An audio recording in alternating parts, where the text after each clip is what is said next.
الحمد لله رب العالمين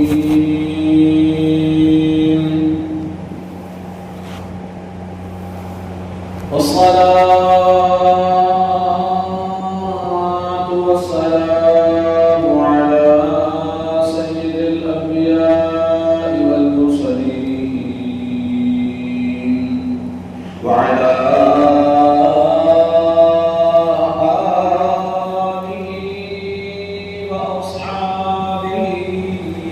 أجمعين. أما بعد فأعوذ بالله من الشيطان الرجيم. بسم الله الرحمن الرحيم. إن الله لا يظلم الناس شيئا ولكن الناس أنفسهم يظلمون. صدق الله العظيم. آئیے جس آیت کریمہ کی تلاوت کرنے کا میں نے شرف حاصل کیا، اس سے متعلق کچھ معروضات پیش کیے جائیں. میں اور آپ تمامی حضرات مل کر غربت خضرا میں آرام فرمانے والے آقا صلی اللہ علیہ وسلم کی بارگاہ بے کس پناہ میں عقیدت و محبت کے ساتھ نذرانۂ درود و سلام پیش کر لیں اور محبت کے ساتھ مچل کر بلند آواز سے پڑھیں. اللہم رب محمد صلی اللہ علیہ وسلم نحن عباد محمد صلی اللہ علیہ وسلم صلاة و سلاما علیک یا رسول اللہ صلی اللہ تعالی علیہ وسلم. حضور پاک صلی اللہ علیہ وسلم ارشاد فرماتے ہیں،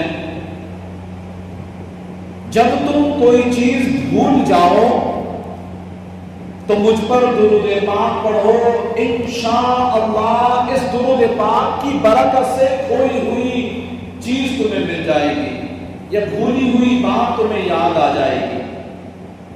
ایک مرتبہ اور نبی اور آل نبی پر محبت کے ساتھ درود پاک پڑھ کے سنا دیں.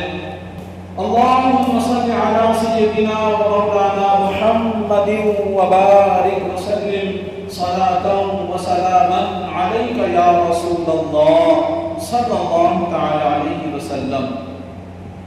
پیارے پیارے اسلامی بھائیوں، ہم نے پارہ 11 سورہ یونس کی آیت نمبر 44 سننے کی سعادت حاصل کی. بہت ہی فکر انگیز، سبق آموز اور انسان کو جھنجھوڑ دینے والی آیت کریمہ ہے.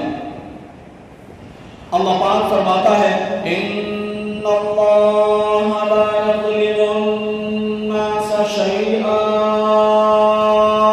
بے شک اللہ لوگوں پر کوئی ظلم نہیں کرتا. یہ اللہ پاک کی عظیم شان ہے کہ وہ رب جبار و قہار ذرہ برابر بھی کسی پر ظلم نہیں فرماتا. ویسے اگر دیکھا جائے اس خالق و مالک کی جانب سے ظلم ہو بھی نہیں سکتا. مثال کے طور پر ایک چیز میری ہے، میری ذاتی ملکیت ہے، میں نے پیسوں سے خریدی ہے. اگر میں اس چیز کو توڑ دیتا ہوں، جلا دیتا ہوں، کہیں پھینک دیتا ہوں، کیا میں نے ظلم کیا؟ میری ملکیت، میری چیز، چاہوں تو جلاؤں، چاہوں تو پھینکوں، چاہوں تو توڑ ڈالوں، کیا ظلم ہے اس میں؟ کوئی ظلم نہیں. میری چیز تھی، میں نے توڑ دی. یہ صرف سمجھانے کے لیے مثال ہے. یہ ساری دنیا اس کا ایک ایک ذرہ اللہ پاک کا ہے. وہ خالق، وہ اس کا خالق ہے، وہ اس کا مالک ہے. بنائی بھی اسی نے، چلا بھی وہی رہا ہے. اب اگر وہ اس پوری دنیا کو تباہ فرما دے، یہ ظلم کیسے ہو سکتا ہے؟ یہ ظلم کیسے ہو سکتا ہے؟ اس کی چیز وہ چاہے جو کرے. حدیث پاک میں آیا، اگر اللہ پاک اولین و آخرین سب لوگوں کو جہنم میں ڈال دے تب بھی یہ ظلم نہیں، تب بھی یہ ظلم نہیں. اللہ پاک کی طرف ظلم کی نسبت کسی صورت ہو ہی نہیں سکتی.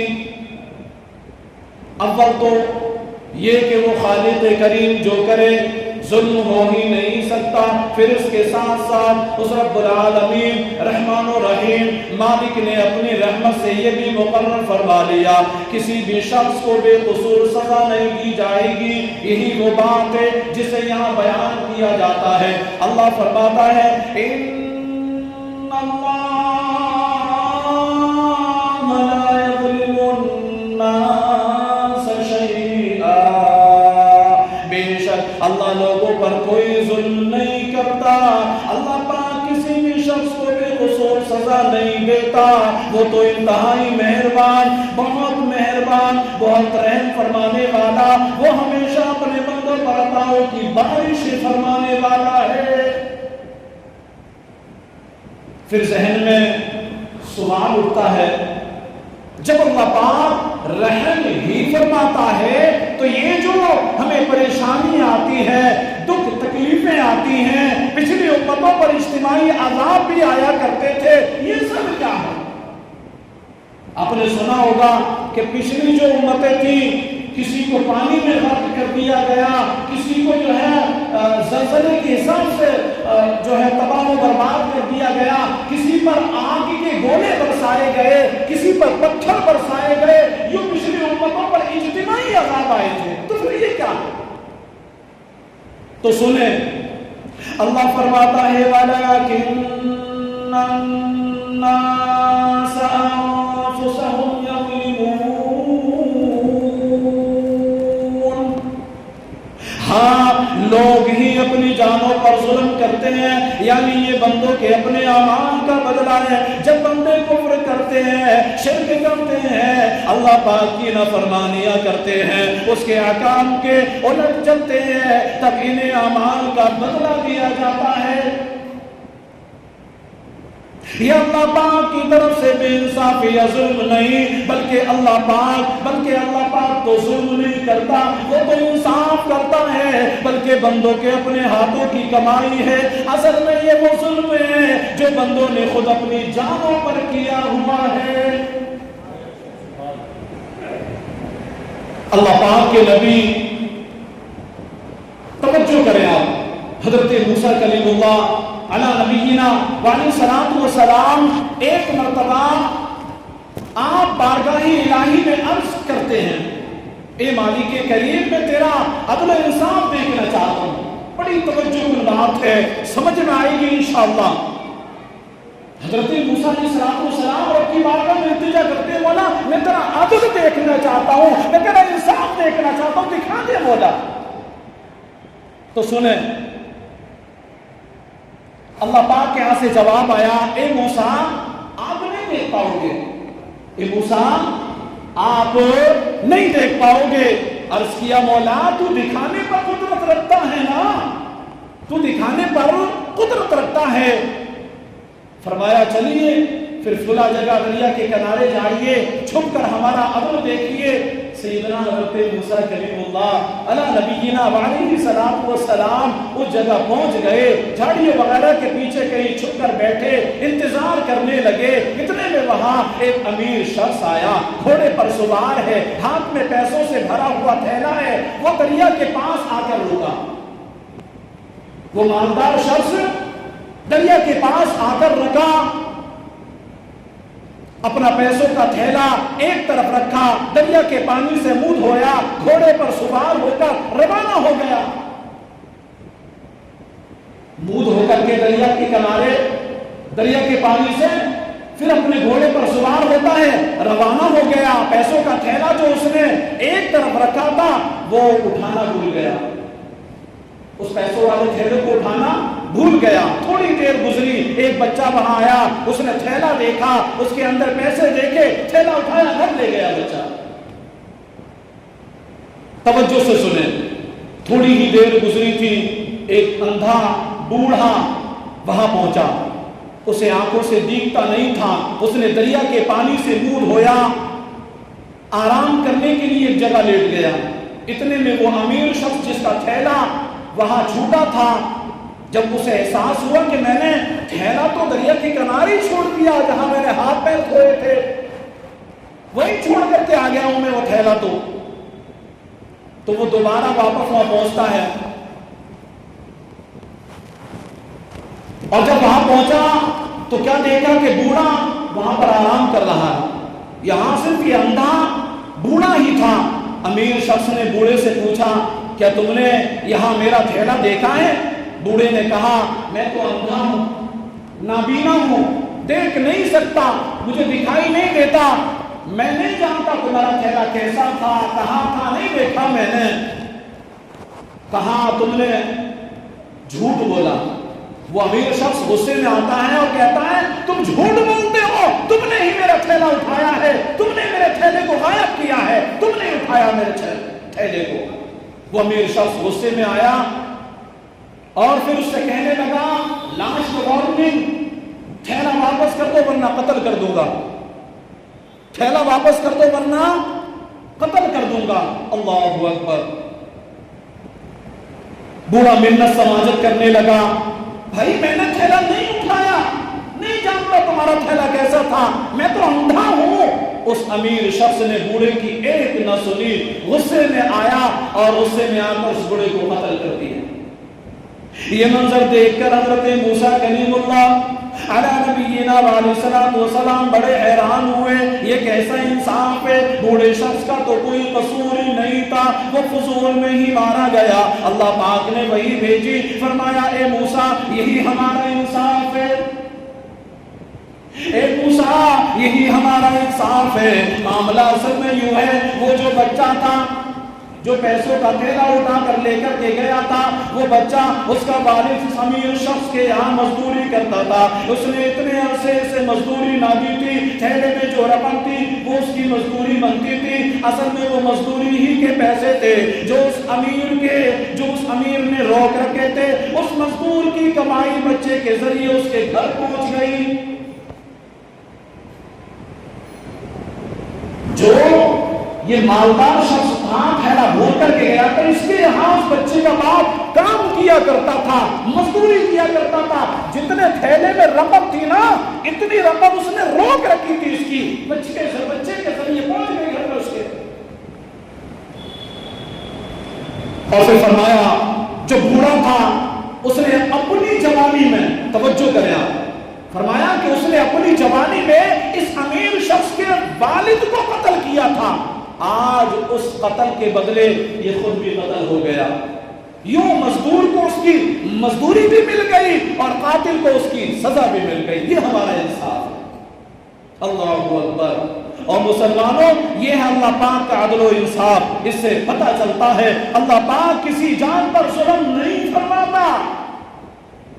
بعض دفعہ جو لوگوں کو بظاہر ظلم لگ رہا ہوتا ہے یہ اصل میں بندے کے اپنے ہاتھوں ہی کی کمائی ہوگی کہ جس کا اسے بدلہ مل رہا ہوتا ہے۔ اللہ پاک فرماتا ہے من یعمل سوءا یجز بہ، جو کوئی برائی کرے گا اسے اس کا بدلہ دیا جائے گا، جو برائی کرے گا وہ اس کا بدلہ پائے گا، چاہے دنیا میں پائے چاہے آخرت میں پائے۔ ایک مرتبہ مسلمانوں کے پہلے خلیفہ سیدنا حضرت ابو بکر صدیق رضی اللہ تعالیٰ عنہ نے بارگاہ رسالت مآب میں اسی آیت سے متعلق سوال پوچھا یا رسول اللہ فداک ابی و امی، میرے ماں باپ آپ پر قربان ہو جائے، یا رسول اللہ کیا ہمارے ہر عمل کا بدلہ دیا جائے گا؟ اللہ اکبر۔ میرے آقا نے فرمایا غفر اللہ لک یا ابا بکر، اے ابو بکر اللہ پاک تیری بخشش فرمائے۔ الست تمرض الست تعصب الست تحزن الست تصيبك اللأواء، فرمایا کیا لوگ بیمار نہیں ہوتے، کیا انہیں رنج نہیں پہنچتا، کیا وہ غمگین نہیں ہوتے، کیا پریشانیاں نہیں آتی؟ عرض کیا کیوں نہیں، یہ سب کچھ تو ہوتا ہی رہتا ہے۔ فرمایا فَهُوَ مَا تُجْزَوْنَ بِهِ، یہ بس یہ اعمال کا بدلہ ہی تو ہے۔ ہم جو کرتے ہیں نا اللہ نے مالداری دے دی. بہت سارے لوگ ہیں کہ اس مالداری میں اللہ کا ذکر زیادہ کرتے ہیں. مال دے کر، راہ خدا میں مال کو لگا کر، اللہ عز و جل کی رضا کے لیے مال کو خرچ کر کے، کبھی وہ اس مال کو لگا کر مدینہ جاتے ہیں، کبھی وہ اس مال کو لگا کر کے حج بیت اللہ کو جاتے ہیں، کبھی وہ اس مال کو لگا کر کے مدرسہ چلاتے ہیں، کبھی وہ اس مال کو لگا کر یتیموں کا پیٹ بھرتے ہیں، کبھی وہ اس مال کو لگا کر کے غریبوں کا ساتھ دیتے نظر آتے ہیں. یوں وہ اللہ کا ذکر کر رہے ہوتے ہیں. اور بعض نادان یا یوں کہنے کہ بدنصیب وہ امیر بھی ہیں کہ جب اللہ پاک انہیں مال عطا فرماتا ہے، دولت عطا فرماتا ہے، تو اس کے غرور میں آتے ہیں اور لوگوں پر ظلم کرنا شروع کر دیتے ہیں. مال آیا، طاقت آ گئی، طاقت آئی، غریبوں کو ستانا شروع کر دیا، کمزوروں پر ظلم کرنا شروع کر دیا، اور ناچاروں کو، بیچاروں کو جو ہے تکلیفیں دینا شروع کر دیا. اس نے اللہ سے ہمیشہ ہمیں ڈرتے رہنا چاہیے، اس سے ہمیشہ ہمیں تھر تھر کانپتے رہنا چاہیے. بدلہ تو ایک نہ ایک دن ملنا ہی ہے. اللہ نے فرمایا فَمَن يَعْمَلْ مِثْقَالَ ذَرَّةٍ خَيْرًا يَرَهُ، اگر ذرہ برابر خیر کرو گے، نیکی کرو گے، اللہ اس کا بدلہ عطا کرے گا. وَمَن يَعْمَلْ مِثْقَالَ ذَرَّةٍ شَرًّا يَرَهُ، اگر ذرہ برابر شر کرو گے، برائی کرو گے، کسی کا ناحق مال دباؤ گے، کسی پر ظلم کرو گے، اس کا بھی تمہیں قیامت کے روز بدلہ دیا جائے گا. بچنا کوئی نہیں، کسی کو بچنا نہیں ہے، ذرے ذرے کا حساب دینا ہے. اور مسلمانوں، غور کا مقام ہے. ہمارے ہاں لوگ بعض دفعہ کہہ رہے ہوتے ہیں اللہ پاک نے مجھے تنگ دست کر دیا، اپنی قسمت میں تو بس پریشانیاں ہی پریشانیاں لکھی ہیں، زندگی تو بس مصیبتوں میں ہی کٹ رہی ہے، میری تو خدا بھی نہیں سنتا. معاذ اللہ رب العالمین. یہ بہت سخت جملے ہیں، لوگ بولنے کو تو بول رہے ہوتے ہیں، مگر یاد رکھیے ایسے جملے بعض دفعہ کفریہ بھی ہو جاتے ہیں. بندہ بول دے تو دائرہ اسلام سے خارج ہو جاتا، مسلمان نہیں رہتا وہ. اس لیے ہمیں احتیاط کرنی چاہیے. ایسے جملے ہر کس زمان پر تو کیا دل میں بھی نہیں آنے چاہیے، دل میں بھی ایسے جملوں کو جگہ نہیں دینا چاہیے. اگر ہم پریشان ہیں، پریشانیاں آ رہی ہیں، ہاتھ تنگ ہو گیا ہے، رزق میں کمی ہے، کام نہیں چل رہا، بیماریاں ہیں، مصیبتیں ہیں، پریشانیاں آئی ہیں، تو اس میں قسمت کا کیا قصور ہے؟ قسمت نے کیا کر لیا؟ اپنے اعمال کا جائزہ لیں. اگر کام ٹھیک نہیں چل رہا تو سوچئے. فجر پڑھتے ہیں، صبح اٹھنے سے پہلے ہی نماز قضا کرنے کا گناہ سر پر لے لیا، تو بتائیے دن اچھا کیسے گزرے گا؟ پہلا گناہ اٹھتے ہی ہم نے کر لیا، فجر کی نماز نہ پڑھی، پھر کہتے ہیں سکون نہیں، پریشانیاں. یہ خود مول لے رہے ہیں ہم. غیبتیں، چغلیاں، یہ تو سب بس ہماری منہ کی زبان ہے کہ جب زبان چلتی ہے تو چغلیاں ہی چغلیاں، غیبتیں ہی غیبتیں. یوں لگتا ہے کہ معاشرے کا ہر دوسرا تیسرا فرد غیبت اور چغلی کی مشین بنا ہوا ہے. روزانہ تھوک کے حساب سے غیبتیں ہو رہی ہیں، اور بھی کتنے سارے گناہ ہیں جو دن رات ہو رہے ہیں. جب حالت ایسی ہے تو پریشانیاں تو آنی ہیں. میں اگر یوں کہوں کہ ہم پریشانیوں کو دعوت دے کر مہمان بنا کر گھر پہ بلا رہے ہیں، اور جب مہمان گھر پہ آ جاتا ہے تو اس کو بھگایا نہیں جاتا، احترام کیا جاتا ہے اس کا. تو گویا ہم نے ان پریشانیوں کو، ان مصیبتوں کو، ان بلاؤں کو مہمان بنا کر کے بلایا ہے. ایسے کام کیے ہم نے کہ یہ ہمارے ہاتھوں کے کرتوت ہیں، ہماری کرنی کے کرتوت ہیں، جو ہم کو بھگتنا پڑ رہے ہیں. اللہ فرماتا ہے فَأَصَابَهُمْ سَيِّئَاتُ مَا عَمِلُوا، تو ان کے اعمال کی برائیاں ان پر آ پڑیں. اور ایک دوسری جگہ اللہ فرماتا ہے کل نفس بما کسبت رہینہ، ہر جان اپنے کمائے ہوئے اعمال میں گروی رکھی ہے۔ عموماً جب کسی شخص سے قرض لینا ہو تو قرض دینے والا ضمانت مانگتا ہے۔ کسی سے بھی جب قرض لیا جاتا ہے تو ضمانت کے طور پر کوئی چیز گروی رکھی جاتی ہے، عربی میں جس کو رہن کہتے ہیں۔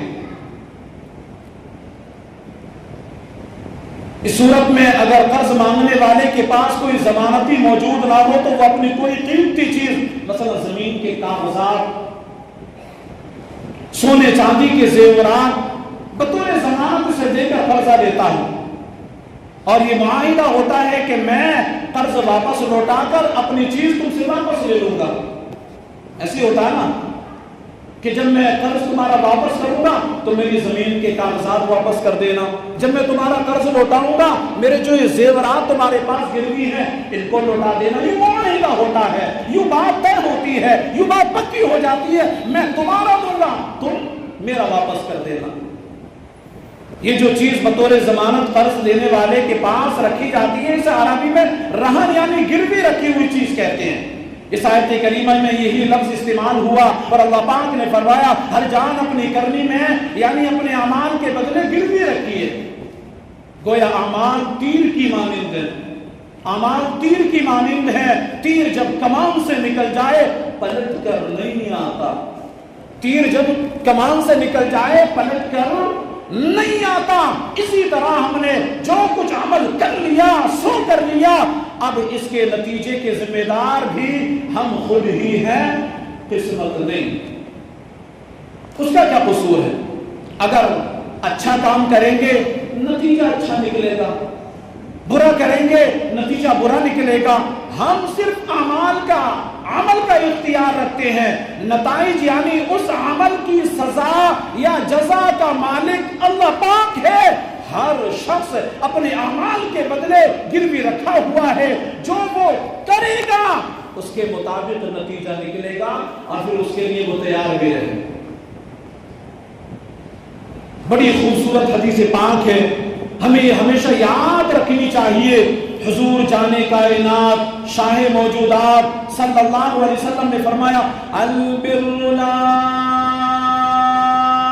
یبلا، نیکی کبھی پرانی نہیں ہوتی، والذنب لا ینسا، گناہ کبھی بھلایا نہیں جاتا، والدیان لا یموت، اور بدلہ دینے والی ذات یعنی اللہ پاک کو کبھی موت نہیں آئے گی۔ اعمل ما شئتا، جو چاہو کرو، کما تدین تدان، جیسا کرو گے ویسا ہی بھرو گے، جو کرو گے وہی تم پاؤ گے۔ گندم بو کر گندم ہی کاٹا جاتا ہے، جو بو کر جو ہی کاٹو گے۔ دنیا یہ مکافات عمل ہے، یعنی یہاں جیسی کرنی ویسی بھرنے والا قانون جاری ہے، اس سے غفلت مت کرو۔ یہاں اچھے اعمال کر لو، نمازوں کی پابندی کر لو، رب کی رضا والے کام کر لو۔ یہاں پر تم اچھے اعمال کرو گے، رب کو راضی کرنے والے کام کرو گے، رسول گرامی وقار صلی اللہ علیہ وسلم کی سنتوں سے پیار کرو گے، سنتوں کا پیکر بن جاؤ گے، تو انشاءاللہ عز و جل مرنے کے بعد اللہ پاک تمہاری قبر کو روشن فرما دے گا، تمہاری قبر کو جنتی باغوں میں تبدیل فرما دے گا۔ اور پھر جب قبر سے اٹھو گے تو میدان محشر بھی تمہارا ہی ہوگا، وہاں سب پریشان ہوں گے، لیکن یہ اللہ کے نیک بندے جن کے تعلق سے فرمایا گیا کہ انہیں دنیا کے اندر اچھی اعمال کیے تھے نا، من عمل صالحا، نیک اعمال کیے، فَلَهُمْ أَجْرُهُمْ عِنْدَ رَبِّهِمْ وَلَا خَوْفٌ عَلَيْهِمْ وَلَا هُمْ يَحْزَنُونَ. تو جب انہوں نے اچھے اعمال کر لیے، رب کو راضی کرنے والے اعمال کر لیے، رسول گرامی وقار صلی اللہ علیہ وسلم سے محبت کیے اور انہیں کی محبت میں جیے، انہیں کی محبت میں مرے، تو قیامت کے روز انہیں نہ کوئی غم ہوگا اور نہ ہی کوئی حزن و ملال ہوگا. اللہ پاک ہم سب کو نیک اعمال کرنے کی توفیق عطا فرمائے. بالخصوص نماز پنجگانہ با جماعت تکبیر اولیٰ کے ساتھ صف اول میں ادا کرنے والا بنائے، ہمیں مساجد کو آباد کرنے والا بنائے، سنتوں کے مطابق زندگی گزارنے والا بنائے. آمین بجاہ النبی الامین صلی اللہ علیہ وسلم. وما علینا الا البلاغ المبین. السلام علیکم.